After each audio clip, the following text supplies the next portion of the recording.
What's going on, y'all? It's a Black Wing Opinion with the Op Season 1, Episode 1. And, please remember to like, share, comment, subscribe, tell a friend to tell a friend. And what we have here is we have an interview by President Trump on Air Force One that just happened recently.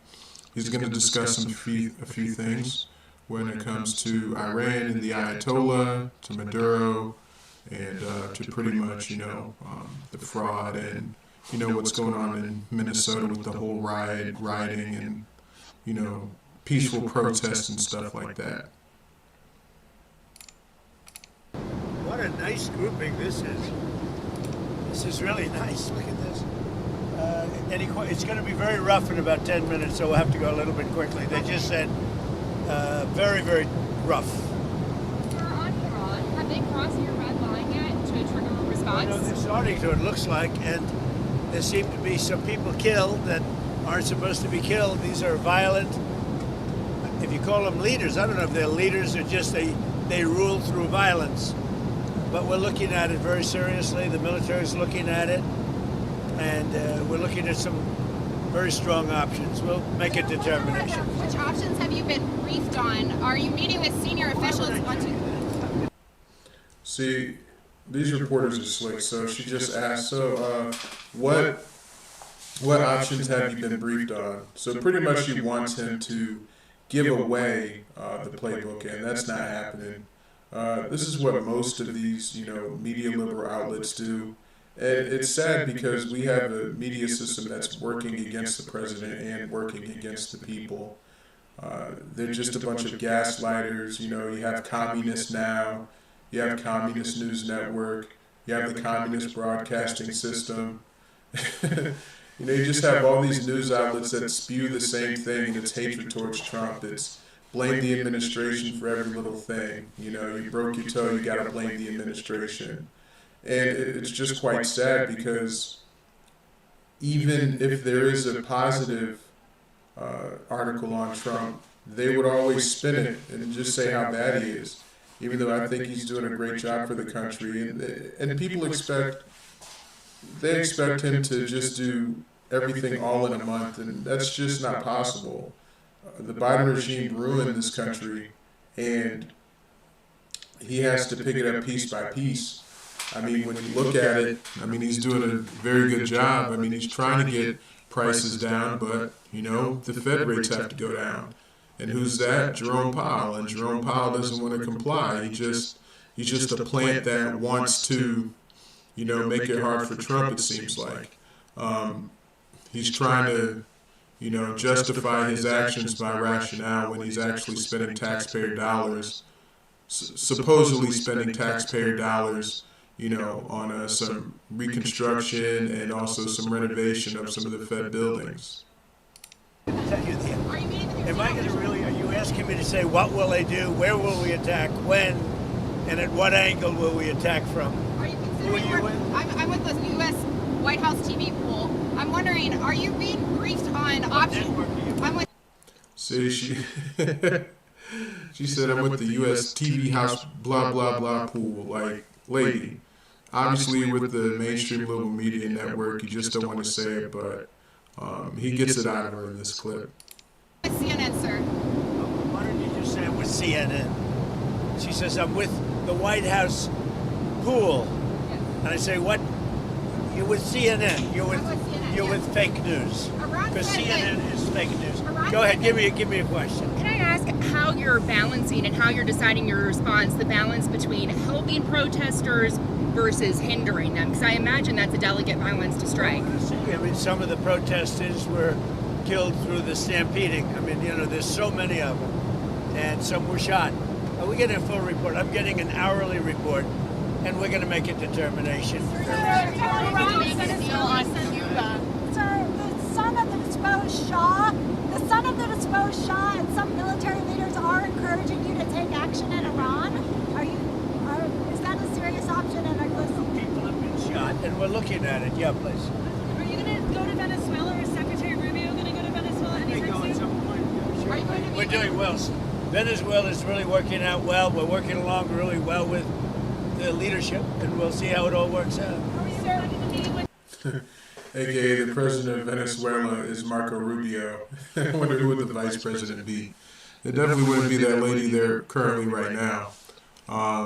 But just to touch base on Venezuela, this is something that had to be done. Now people are saying it was just for oil. I really don't care. I don't care because, as a country, as a superpower, we need to maintain our dominance. And we've been slipping the past 4 years under the Biden administration. He's been letting a lot of things slide. He's been allowing, other countries on our hemisphere to, work with our adversaries. And I think that's one of the biggest mistakes you can make. So you're just going to let them set up shop, close by us where they can just launch and attack us at any point in time? No. You have to nip that in the bud, and that's what President Trump did. And he's seizing oil tankers and other things, as he should, simply because we don't want that on our side of the fence. You go play over there, we're going to play over here. And, I think it's a great job of what he did, and, capturing Maduro, and now beginning the process of, giving the people of Venezuela something to be happy about. That's the main thing, and I think a lot of liberals and, people who don't agree with what he did has missed that train, because when you look at the people celebrating, you look at for what he did, I mean, yeah, maybe his intentions weren't always for the people, but the people did get something out of it, and you have to highlight that. Too many libertarians are just, up in arms because, they're so mad of what he did to an evil socialist, really. Maduro, he's an evil person, and you have liberals who just praise him and be like, free Maduro, for what?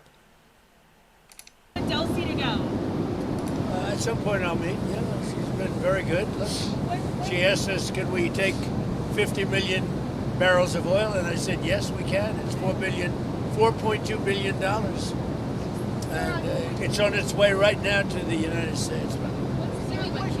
When will you meet with Machado this week? Looking for something to grab here, because it's going to get rough, and I don't seem to be in a very. I think you did this to me. You put me in a position where there's absolutely nothing to grab.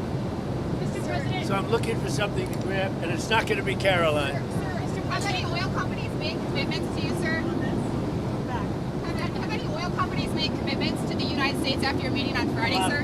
Yeah. Which have Exxon, No, I don't want to say. No, I didn't like Exxon's response. We have so many that want it. I'd probably be inclined to keep Exxon out. I didn't like their response. They're playing too cute. What backstops or guarantees have you told the oil companies that you're willing to provide? Guarantees that they're going to be safe, that there's going to be no problem, and there won't be. There's not going to be a problem. They had problems in the past because they didn't have Trump as a president. They had stupid people. You're hoping that Cuba makes a deal. What kind of deal are you looking for from Cuba? What kind of deal are you looking for from Cuba? You're going to find out pretty soon. We're talking to Cuba, and you'll find out pretty soon. See, these questions get on my nerves. What deal are you looking for from Cuba? You see, some of these reporters, what they're trying to do is they're trying to get President Trump to, talk about his plans indirectly. That's why these questions sound a little bit casual. Oh, Mr. President, what do you plan on doing, with the plans of Cuba, blah, blah, blah. And if you're not on guard, you will slip up and say something that could be newsworthy, that could be media-worthy. But President Trump is doing a good job by sticking to his guns and, answering the questions effectively the best way that he can without exposing any, intel that's not privy to the American public and mainstream media. One of the things I want taken care of, and one of the groups I want taken care of, are the people that came from Cuba that were forced out or left under duress, and they're great citizens of the United States right now. You have a lot of people forced out of Cuba unfairly, so we're going to take care of, most importantly right now, we're going to take care of the people that came from Cuba that are American citizens or in our country. Are you going Do you plan to to seize any oil tankers that are headed to Cuba? Well, we have a lot of oil people really interested. You saw that the other day. That was just a small group because the room in the White House, we need the ballroom, actually. We could have filled up the ballroom practically. We have so many people that want to go in for oil. So you saw some great companies. Are you going to send Starlink to Iran, sir, to help the people in the ground with the internet blackout for more than 72 hours? We're going to be talking about that. We may get the internet going, if that's possible. Are you talking to Musk We about may it? speak to Elon, because as you know, he's very good at that kind of thing. He's got a very good company. So we may speak to Elon Musk. And in fact, I'm going to call him as soon as I'm finished with you. Specifically, Iran said that they would consider military and commercial bases as legitimate targets if you struck. Are you concerned about? If they do that, we'll consider things targets they wouldn't believe. If they do that, we will hit them at levels that they've never been hit before. And they won't even believe it. Do you think I have options that are so strong. So I mean, if they did that, it'll be met with a very, very powerful force. Do you think Iran takes your threats seriously? I think so. Don't you think so, CNN? Don't you think so? Wouldn't you say that they probably do at this point? After going through it for years with me, being hit, Soleimani, al-Baghdadi, the Iran nuclear threat wiped out, don't you think, and then you just had Venezuela, don't you think, she says, CNN, do you think they take your threat seriously? Wouldn't you say they do after all of the things we've done? What a stupid question. Are you coordinating with allies on the response to Iran? Mr. President, when will you meet with Maria Corina Machado this week? I don't know. I hear Tuesday or Wednesday. I look forward to that. Have you named your board of peace for Gaza yet? Where do those plans We have a stand? board of peace that's being formed, but essentially it's the most important leaders of the most important nations. All nations, but the most important, you take the most important leaders and nations, that's who the board of peace is going to be. Everybody wants to be on it. One group taking your threat seriously is one area taking your threat, the New York Post. New York Post treats me semi-fairly. So go ahead. One group taking your threats very seriously is Greenland. Are you still thinking of military action there, or is there anything they can? Where? Military. Greenland. Greenland. Is there anything they can offer you for a deal? If we don't take Greenland, Russia or China will. And I'm not letting that happen. If we don't take Greenland, Russia or China will take Greenland. And I am not going to let that happen. Is there any deal they can offer you? Either like Yeah, sure. I'd love to make a deal with them. It's easier. But one way or the other, we're going to have Greenland. Are you okay if that compromises NATO? If NATO effectively ceases to exist I've in done order a great job. I'm the one that saved NATO. I'm the one that got them to pay 5% of GDP. Wait a minute. It was 2%, and they didn't pay. Now they're paying 5%. I'm the one that saved NATO. You wouldn't have NATO if I weren't president. Would you pull the U.S. out of NATO? Would you consider doing that? Well, maybe NATO would be upset if I did it. Maybe NATO would save a lot of money. But I like NATO. You know, I just wonder whether or not if we needed NATO, would they be there for us? I'm not sure they would. You know, we spend a lot of money on NATO, and I'm not sure they would. But what would you say? Now, what's happened is, as you know, Sleepy Joe Biden gave $350 billion to Ukraine and got nothing for it. I got rare earth back. I got, I think, value back far greater than that. And that's what he should have done. Now, if you look at what's going on with respect to NATO, we have a very good relationship. 5% GDP, and they pay us. We send them military equipment, and they pay us back the full cost of the equipment. The war is, we make money with the war, but I don't even want to talk about that. I want to save the lives. They're Russian and Ukrainian lives. I want to save the lives. That's the only reason I'm doing it. This is Biden's war. Should have never happened. Would have never happened if I were president. This is Biden's war. It's not Trump's war. All I can do is stop it. And I think we're making progress toward stopping it, which would be number 9 1/4. You know what the quarter is, right? Right? Thailand and Cambodia went at it again, but I got it stopped very quickly. I consider that 1/4 of a war. When was the last time Have you made a tangible offer to Greenland yet? Have you made an actual offer to Denmark? I haven't done that, but Greenland should make the deal because Greenland does not. these questions are kind of infuriating me. They keep trying to get him to, talk about plans and, stuff that he's probably made a decision on, but just doesn't want to let the public know yet. And of course, it's the mainstream liberal media. Of course, it's them. Because other questions are actually about, maybe, the Iran situation or Venezuela, just to expound on certain details, but not really get into it. But, these liberal media reporters, they're continuing to try and pry. It's really, to me, it's really intellectual dishonesty, if you ask me. You're not asking questions for intellect, you're just asking questions for, a BuzzFeed. And, journalism used to be intellectual. Now it's not anymore. Now it's more so propaganda, just based on solely emotionalism with no facts or anything to,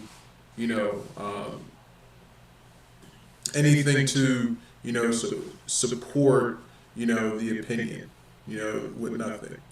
The whole Minnesota peaceful protest that unfortunately that woman lost her life, who was a mother. Yes, she's a mother, we do know that.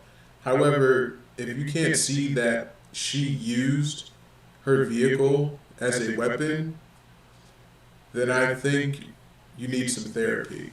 And the reason why you need some therapy is because you have so much emotional trauma just based on all of the protests and with everything that's going on that it really distorts your reality. And the fact that it distorts your reality just shows that you may do something or you may see something and you may be emotionally attached to it, irregardless if it's right or wrong. You'll be attached to it emotionally, and then what will happen? It's going to distort your reality. Oh no, she was innocent when in actuality she probably did something. And it's really sad because, as a people and as a country, we really have to hone in on the reality portion, because I think that with the whole emotional state of this country, people are just leaning towards that as opposed to just taking a step back, looking at the facts, taking yourself out of the situation to properly judge the situation. Not want to see Russia or China take over. They don't go there. It's very far away from Greenland. And Greenland, basically, their defense is 2 dog sleds. Do you know that? You know what their defense is? 2 dog sleds. In the meantime, you have Russian destroyers and submarines and China destroyers and submarines all over the place. We're not going to let that happen. In the meantime, are you going And if to... it affects NATO, then it affects NATO. But, they need us much more than we need them. I will tell you that right now. Are you going to The increase UK the amount and of military Germany- That's bases? a war that should have never happened with Ukraine. The UK and Germany are discussing plans for a joint NATO mission to protect Arctic security in Greenland. Does that change your calculus at all? No, look, we're talking about acquiring, not leasing, not having it short term. We're talking about acquiring. Does that require And US and on the if we ground? don't do it, Russia or China will, and that's not going to happen when I'm president. Are you going to increase the amount of military bases on Greenland in the meantime? But we have bases on Greenland. Are Yeah, you going to do more? I put a lot of soldiers there right now if I want, but you need more than that. You need ownership. You really need title, as they say in the real estate business. You're on Minneapolis. Your administration has advocated for absolute immunity for the ICE officer who shot Renee Good. How do you define absolute immunity? What does that mean? Everyone's seen it, and the woman was very violent. She's a very radical person. Very sad what happened. Her friend was very radical. Go and But drive. for the officer, absolute immunity. How would you define that? Well, I'm going to let the people define it. But immunity, you know what immunity means as well as I do. So that officer But should be back on the people force? can't be treating law enforcement that way, whether it's ICE or Border Patrol or our police and men and women. You can't do that. We have, the law enforcement in our country is doing really well, despite the fact that Sleepy Joe Biden allowed people to pour through an open border. Crime stats just came out. We have the best crime stats on record, despite all the criminals he allowed into our country. We've gotten a lot of them out. we have to respect our law enforcement. At a very minimum, that woman was very, very disrespectful to law enforcement. And you heard the same noises, you saw the same crunch that I saw. You can't do that with law enforcement, whether it's police or ICE or Border Patrol or anybody else. When it comes to ICE, And I'd like to highlight that, and that's nothing but pure facts right there. You know, in the mainstream liberal media, they're saying, oh, ICE, you can't stand in front of the car. As a law enforcement, you can't stand in front of the car. Yeah, that may be true, but at the same time, you cannot use your car as a deadly weapon. And also another thing is she should have complied and gotten out of the car, but she decided not to. Now, of course, there's some other things too. ICE running up to the car, trying to open the car. You could take that either way, but 9 times out of 10, you have to comply. You know, she felt the need not to, and the end result was her life because she made the decision to use her vehicle as a weapon, and the ICE agent had to pull out his weapon and use it to protect himself. And, you know, I'm not going to speak ill of the dead. I'm not trying to, but these are the facts. You know, it is unfortunate she did lose her life. However, if she took the necessary steps and complied, I think she would be alive to this day and being able to be around her children. That's just my opinion. when it comes to ICE officials, though, Mr. President, you, well, just to clarify on the absolute immunity, do you believe ICE officers should have absolute immunity?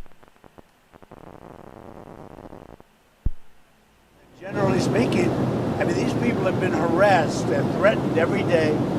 They had bands out playing so they couldn't sleep at the hotel. I see what they're doing to them. They're threatening them constantly. And all they're doing is doing what I got elected on. We had millions of people that came into our country that are horrible people that shouldn't be in our country. They're murderers, they're drug dealers, they're people from mental institutions, they're the criminally insane, they're people from prisons. They were allowed to come into our country because Biden was a stupid person and the people surrounding him, very smart, very vicious, but they have no common sense and they're radicalized people. They're radical left people, not radical right. They're radical left people. And all they're doing is what I campaigned on. I won in a landslide. We won all 7 swing states. We won the popular vote. We won the districts. We won everything. We won the counties. We won the counties by 79%, I believe. I campaigned on the Great Border, and now we have a Great Border. But Biden let 25 million people come into this country, and many of those people are criminals, including 11,888 murderers, and we want them out. And I won on that. Now people don't talk about it because the border is so secure. Nobody wants to talk about it anymore. The border was one of the reasons I won the election. I've done such a good job on it that nobody wants to talk about it anymore. The border is totally secure. And now the crime stats just came out, and they're the best numbers since they were taken, and that's like 50 years ago. We have the best crime numbers, despite the fact that a lot of criminals were allowed into our country. Do you think that We have to respect our law enforcement. Sir, do you believe that deadly force was necessary after watching all the footage a few days have passed? What's your assessment there? It was highly disrespectful of law enforcement. The woman and her friend were highly disrespectful of law enforcement. You saw that. They were harassing them, were following for days and for hours. And I think, frankly, they're professional agitators. but does disrespect And I'd like to mean that find then out, you- and we are going to find out who's paying for it, But does disrespect with their brand new signs and all the different things. But these are professional agitators, and law enforcement should not be in a position where they have to put up with this stuff. What that woman and what And that's an excellent point right there. Law enforcement shouldn't have to be in a position to, have to protect themselves from just regular citizens. They're there to do a job. They're there to execute the job, and then they will leave. But the agitators and protesters there, what they're doing is that they're prolonging the job and making it more difficult for ICE to do what it needs to do. I mean, when you have whistles, when you have cars honking their horns, when you have all these hotlines and these groups that, are against ICE, it makes it very difficult. Now, yes, I understand that, there's some people that are being taken away from their homes, but you gotta be here legally, man. Like, you gotta be here legally. And with the whole fraud situation going on in Minnesota, you know, if this isn't highlighting it, then I don't know what to tell you. People are thinking that Nick Shirley is fraud. I disagree. I think Minnesota is very fraudulent. And, with Tim Walz not running for governor next year, it really shows the fact that he's definitely in on it. So is Jacob Fry, his singing self. And, of course, Ilhan Omar, who right now they're very scared because what Trump is doing is he's cutting the snake's head off right now. And that's the funding, of Minnesota. And now we'll see what's going to happen because, they can't play with the funds now. There's going to have to be a different way. And I think they're going to find a lot of fraud and a lot of high names will be arrested soon. I mean, it's slow cooking right now, but people just have to be patient. Her friend and what their other friends were doing to law enforcement, not just ICE. Law enforcement is outrageous. Can you tell us about your trip to Detroit? I'm going to be making a trip to Detroit to talk about our unbelievable amount of factories that are opening up all over the country, many of which are car factories and car plants. We have manufacturing plants opening up at levels that nobody's ever seen before because of tariffs. If we didn't have tariffs, you wouldn't have them opening, although they were very happy with the November 5th election. But we have, from Canada they're coming, from Mexico they're coming, from Germany, from Japan, from all over Europe, and from Japan, other places, and from China. They're opening up car factories, car manufacturing plants at levels that we've never seen before. So I'm going to Detroit because they're going to be opening up plants in Detroit or redoing plants, but they're really ripping down old plants and building new. We're the hottest country right now anywhere in the world. I mean, think of it. A year and a half ago, we were a dead country, and now we're the hottest country anywhere in the world. Mr. President, the House passed a 3-year extension of the ACA. It's in the Senate. If it passed in the Senate, would you veto it or allow it to? I might, yeah. Sir, do you have any information about the suspicious object that was found at Palm Beach International Airport before takeoff? I know nothing about it. Okay, and back on Iran, the Ayatollah says that he thinks that the protesters are trying to, quote, please you. Do you see it that way? What's your message to the Iranian people I right don't now? know that they're trying to please me. They named a boulevard after me, but that's pretty pleasing. But I don't think they're trying to please. I think they just want peace. They want to have freedom. The protesters are after freedom. Iran has not allowed freedom for a long time. And the protesters, I don't think they're trying to appease me. They're trying to get somebody to help them. They're under siege. And now it looks like they're being shot, which is a very bad thing. Mr. President, is the administration in contact with Iranian opposition leaders as this is unfolding? Yeah. What's the message to them? Yeah. You're going to find out pretty soon.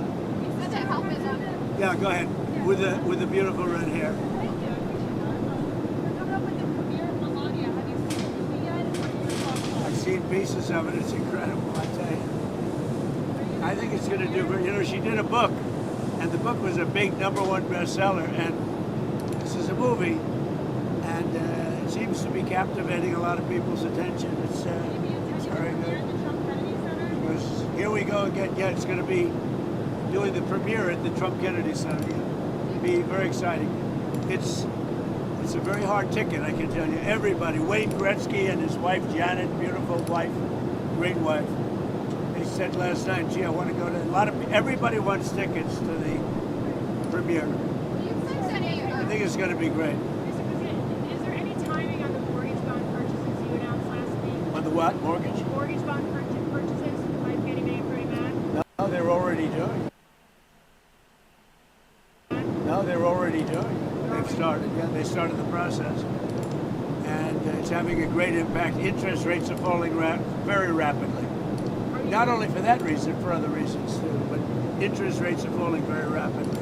Do you have any sense that Iran wants With no help from the Fed, because we have a total stiff at the Fed. Do you have any, can I ask you, the announcement on the cap on credit card interest rates Yeah. you put out on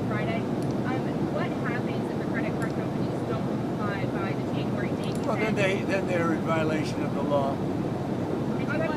Very severe things. No, I want a cap on credit card interest rates because some of them are 28, almost 30%, and that people don't know they're paying 30%. The people out there, they're working and they have no idea that they're paying 30%. No way. We're putting a 1-year cap at 10%, and that's it. They know it. They've really abused the public. The credit card companies have totally abused it. I'm not going to let it happen. You said something willingness from Iran to engage diplomatically with you, or perhaps negotiate on their nuclear program. With Iran? Yeah, do you think they want to engage diplomatically with you? They do. They called you?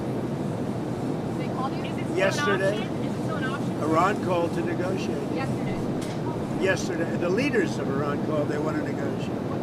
I think they're tired of being beat up by the United States. Can you share any details on that call? Iran wants to negotiate, yes. Negotiate what? We may meet with them. I mean, a meeting is being set up. But we may have to act because of what's happening before the meeting. Right. But a meeting is being set up. Iran called. They want to negotiate. Thank you very much, everybody. What are you going to do with Be East? careful. A lot of bumps. What's your plan for East Potomac? Are you going to... All right, so that was President Trump doing a briefing on Air Force One. Right now, what I want to do is I want to pivot towards a couple of live streams right now. We have Matt Morris. If you don't know him, Matt Morris TV. Very good channel. Very, very, very informative. Like, this guy is the news.com, man, for real. Love watching his channel. And, just wanted to, get into a few things. I think he was just live, but now he's not live anymore. Well, it looks like now he is. Hold on. Nope, he's not live anymore. But anyways, just to highlight what's been going on, in our country, and, just understanding that, this country is divided, but one side is logic, the other side is emotionalism. Now, of course,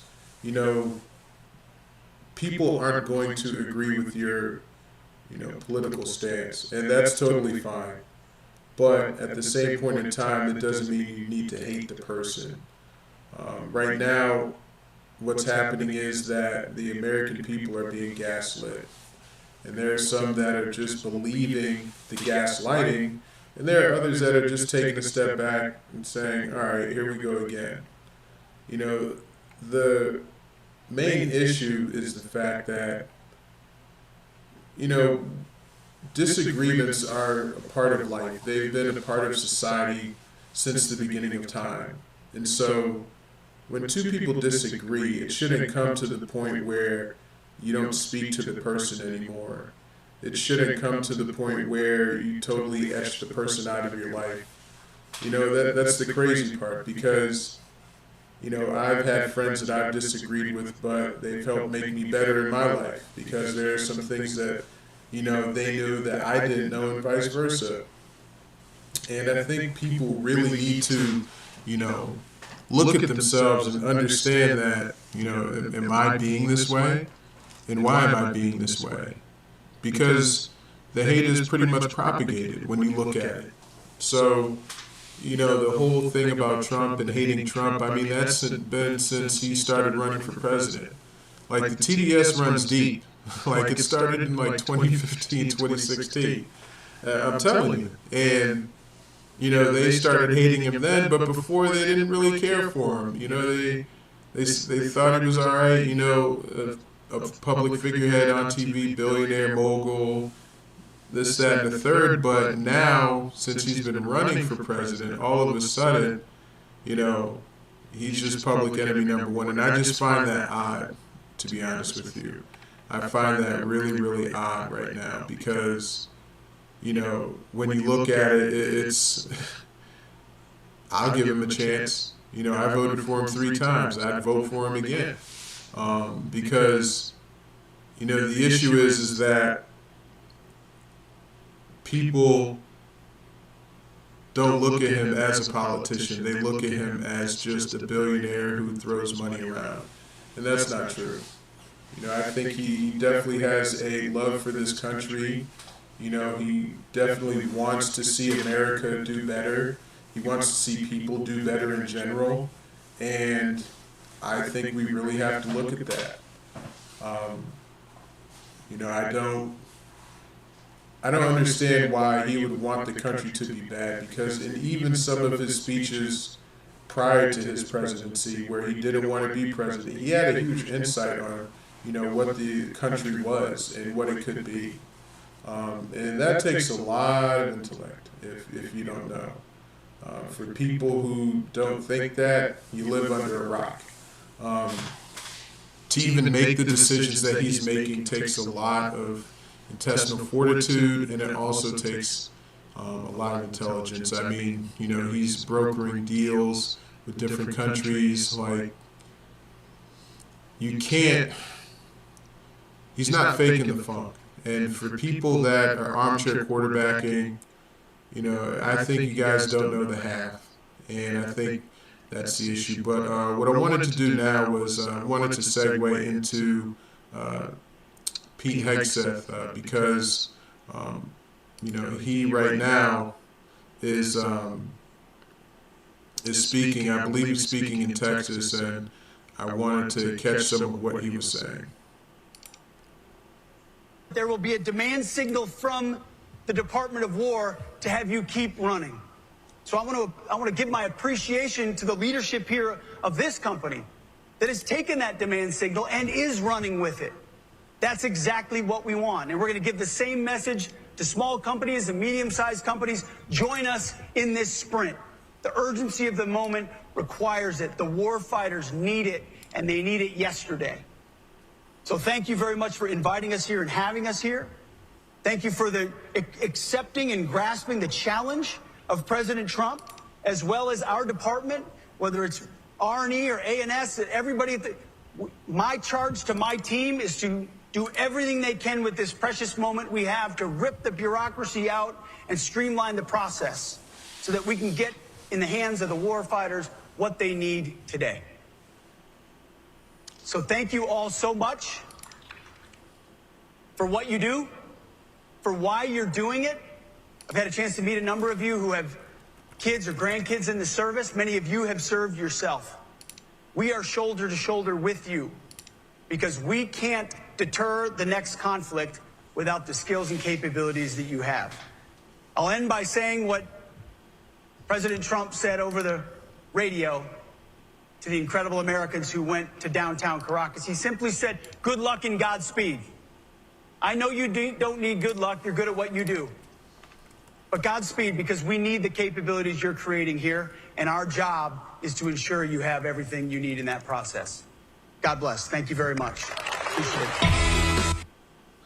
All right, Secretary Hegseth speaking out of Fort Worth, Texas, bringing that to you all here on Live Now from Fox. The Arsenal of Freedom tour continues for the Defense Department. We saw it go to California yesterday, started out in Virginia. We'll keep an eye on it for you all right here on Live Now from Fox. What we'll do is we'll take another 2-minute break. Stay right here with us. Always more to come on Live Now.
And we are back here for you on Live Now from Fox. I'm your host, Mike Page. Thanks again for joining us, continuing to bring you some of the day's biggest top stories, headlines, and of course, when breaking news happens, you know we have you covered.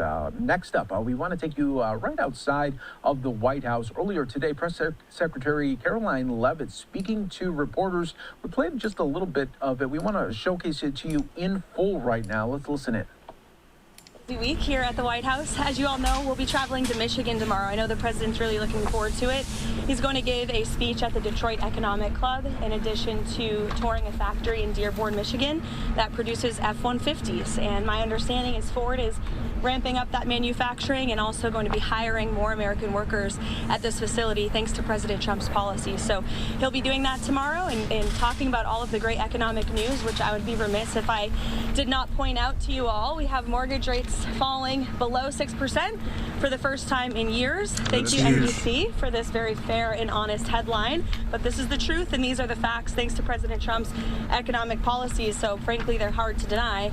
And then again, we have the Washington Examiner out this morning with gas prices. The national average has fallen to $2.79 per gallon for the first time in nearly 5 years. So these were two of the biggest pain points for the American people, as you all know, under the previous administration. Gas prices, mortgage rates, interest rates, all things that this administration is committed to seeing fall. In addition to prices, we know core inflation is at its lowest point as it has been in 5 years. And so these economic policies are really coming into fruition now that we're in 2026, and we'll be seeing more tax cuts into the pockets of the American people later this spring as well. So it's all good news on the economic front, and I know the president looks forward to talking about that tomorrow in Michigan. I'll take some of your questions today. The Fed chair should be in jail. Thank you so much, Caroline. Jerome Powell, President Trump has mentioned on... You know, another thing about Caroline Leavitt is the fact that she is very well seasoned when it comes to taking questions from reporters and also just delivering statements. Now, it's not even about race or anything, but Karine Jean-Pierre was not good at that. She would sidestep a lot of questions. She didn't know a lot. She was flustered half the time. And, you know, it just shows the level of preparation when you compare the two. One is far ahead of the other. And it's not, like I said, it's not about a race thing. It's not about anything like that. It's more so about just the individual. And, you know, Caroline Leavitt got it, I must admit. Multiple occasions, and the administration could probably bring... Fast forward. That's being asked in a different way, but it's the same exact question as we just answered, and I just answered it. We'll let the Department of Justice determine that. Taking airstrikes off the table in Iran, and does he believe there's a potential path to end the protest there without military action? Well, I think one thing President Trump is very good at is always keeping all of his options on the table, and airstrikes would be one of the many, many options that are on the table for the commander-in-chief. Diplomacy is always the first option for the president. He's told all of you last night that what you're hearing publicly from the Iranian regime is quite differently from the messages the administration is receiving privately, and I think the president has an interest in exploring those messages. However, with that... All right, guys, I'm going to stop it right here. I just want to thank you guys again for coming through and checking my stream out for a little bit. This is episode 1. Episode 2 might drop tonight or maybe tomorrow, depending on how I feel. But be on the lookout for some short-form content, some shorts, and so forth. Please remember to like, share, subscribe, comment, tell a friend and tell a friend.